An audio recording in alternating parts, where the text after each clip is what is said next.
Imagine walking into a quiet farmhouse in Wisconsin, only to discover chairs made of human skin, bowls carved from skulls, and masks stitched from faces. This isn't the plot of a horror film. This was real.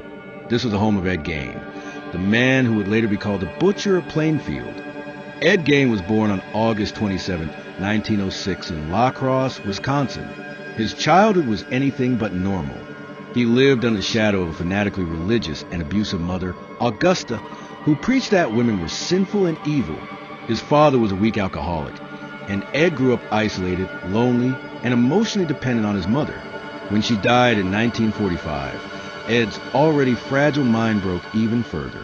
Alone, isolated, and obsessed with death, he turned his farmhouse into a chamber of horrors. It began with grave robbing.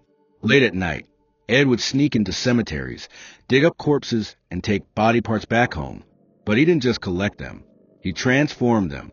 Police would later find lampshades made of human skin, bowls from skulls, and even a grotesque woman's suit that Ed crafted so he could wear it, try and become his mother again.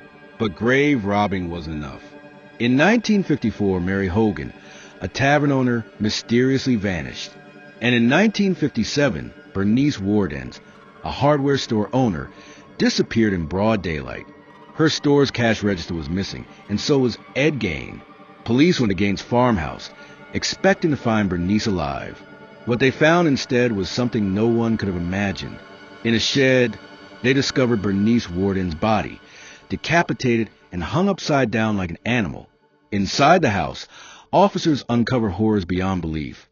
Boxes of bones, organs in jars, human faces used as masks, and the preserved head of Mary Hogan. It was like stepping into a nightmare. Ed confessed calmly, almost like he didn't see what he did as wrong.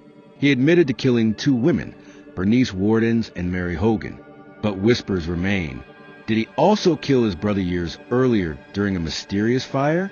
How many others may have disappeared into his farmhouse? The truth is, we may never know. What we do know is that Gein's twisted mind blurred the line between life and death, fantasy and reality, sanity and madness. In 1968, Gein was found guilty of murder but declared legally insane. He never went to prison. Instead, he spent the rest of his life inside a mental hospital.